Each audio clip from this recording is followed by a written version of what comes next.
Hello everyone, Jules here. Today I'd like to talk about some books that are about the nature path or nature-based spiritual path.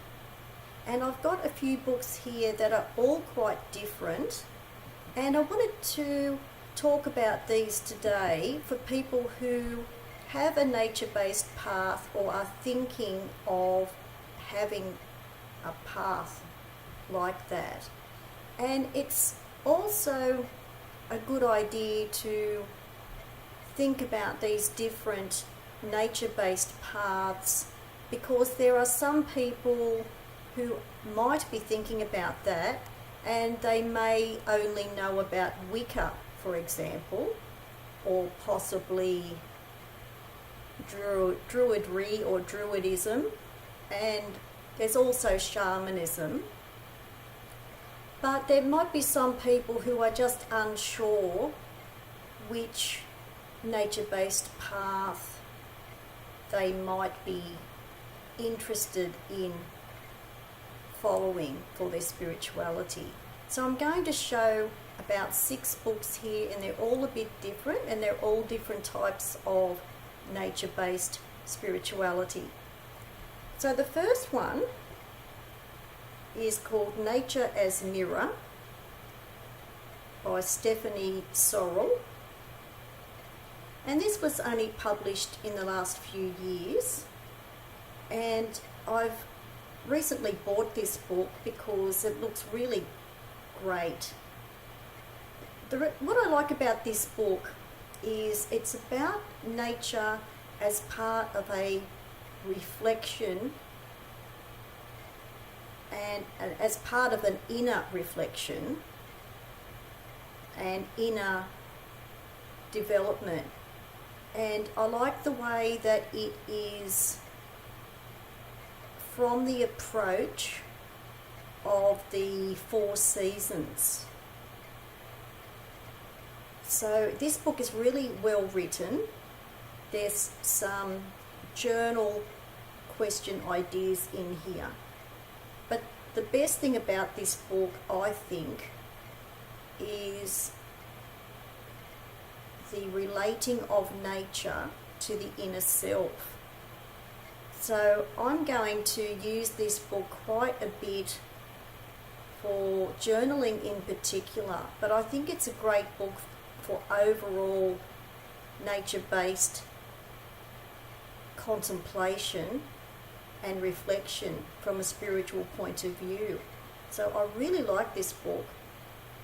It's not a very thick book, but the information is really worthwhile, especially the way it's divided into the 4 seasons. So I think this is a really great book. So this one is Nature as Mirror by Sorrell.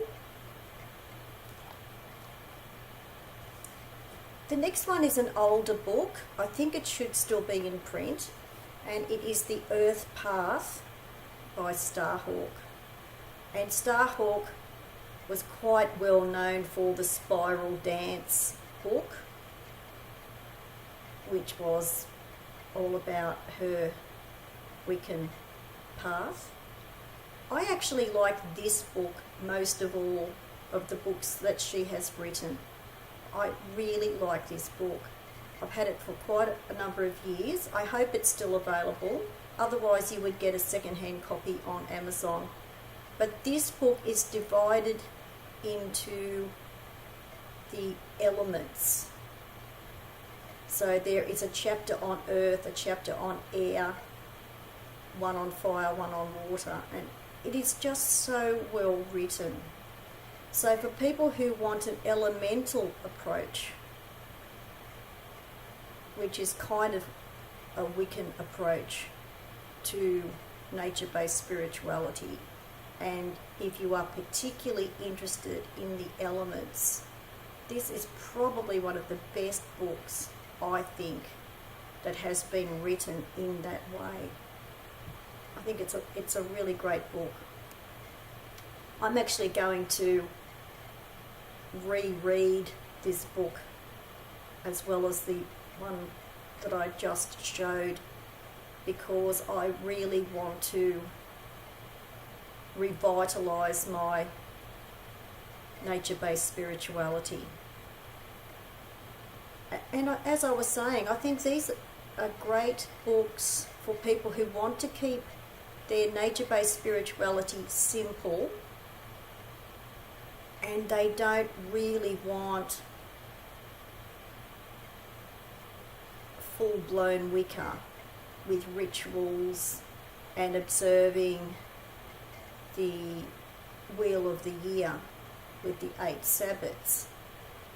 I like that too, but what I'm doing now is streamlining and stripping things back further. So I would prefer these types of books where they are simpler. And looking at the 4 seasons and the elements is a great idea where you want an alternative to the Wheel of the Year and the 8 Sabbats. So this is The Earth Path by Starhawk. The next one might be a bit hard to get as well, but it is a great book. It's a great overview, and this one is called A Woman's Guide to Earth Traditions by Vivianne Crowley.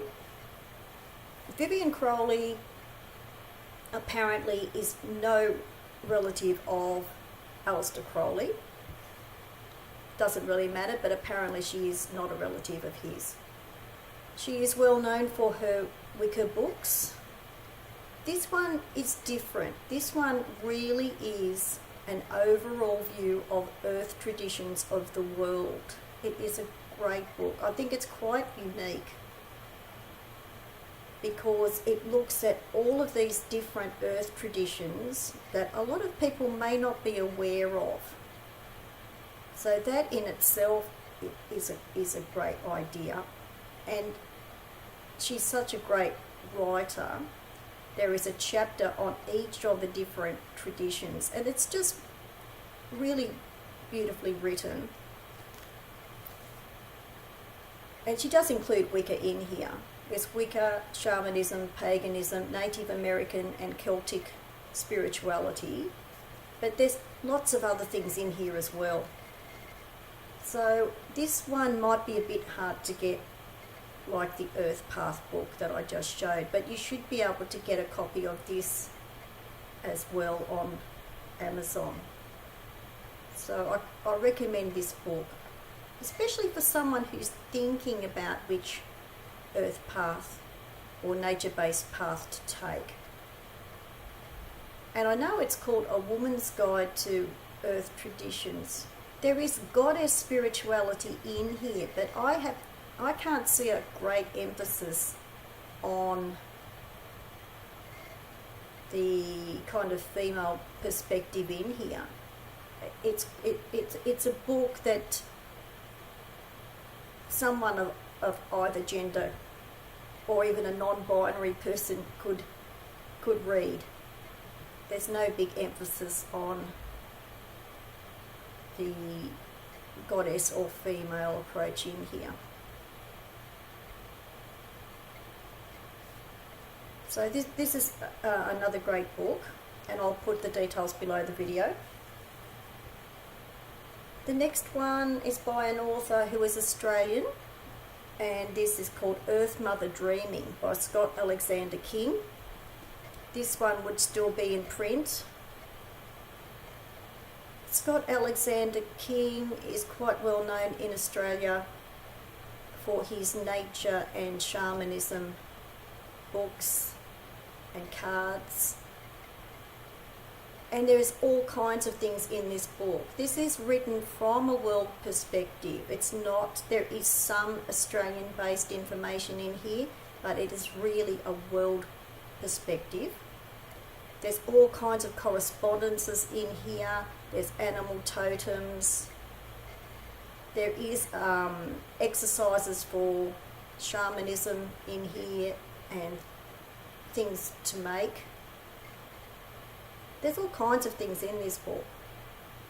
I really like this book. I think there's a lot of information in here. I think it would be another good book again for someone who is thinking about which tradition, earth tradition, they might be interested in. The medicine wheel is in here, there's runes, there's all kinds of things in this book. So it is quite nature-based. I think there's herbs and flowers and trees, all kinds of correspondences in here. So this is Earth Mother Dreaming by Scott Alexander King.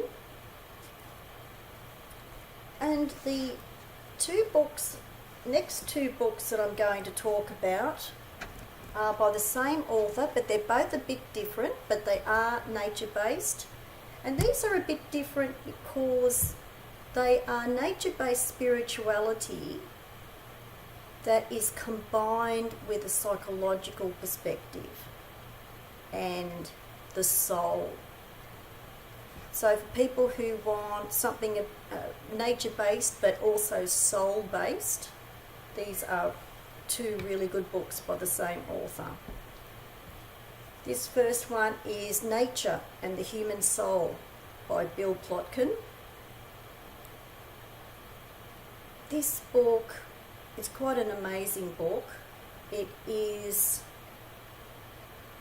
relating nature to the human lifespan, and it is divided into 8 life stages, and there are archetypes for each of the 8 life stages. It's quite a thick book. It's really substantial. There is lots and lots to think about and reflect about with this book. It's got quite an original approach. It is quite deep. It's for someone who really wants to relate the soul and themselves with nature.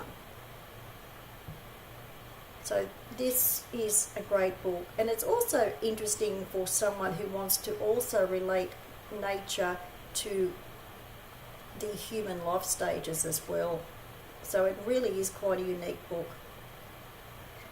So this is Nature and the Human Soul by Bill Plotkin, and that should still be in print. I'm basically very sure that's in print. I think it's got a different cover, but it is still in print. This book now, the next one was written by Bill Plotkin as well. This was written after Nature and the Human Soul. This is called Wild Mind by Bill Plotkin. And this one is a little bit different. It's still to do with nature and the soul, but it is a little bit different. He has got kind of compass diagrams here, and this is to do with archetypes as well, but this one is to do with the top one is to do with the inner self. So there is a wheel for the inner self, and this is to do with the 4 directions: north, south, east and west. So it's like a compass map. So the top one here is to do with the inner self, and the second one is to do with relating. So the top one is to do with how we see ourselves, and the second one is to do with how others see us. And it's all of the directions are matched up with archetypes. So this is another great book by Bill Plotkin, Wild Mind, a field guide to the human psyche. And this is to do with nature as well. He kind of combines and weaves nature spirituality into these 2 books. He's actually a nature guide who takes people on nature and wilderness treks to discover their inner selves. So it really is quite a great book. And of course this one is still in print as well, like the previous book he wrote, Nature and the Human Soul. So this is Wild Mind by Bill Plotkin, for people who want to have a nature-based path in relation to their inner selves and the psyche and archetypes. So I hope you enjoyed seeing these nature-based spirituality books, and I'll put all of the details below the video. Thanks for watching. Bye for now.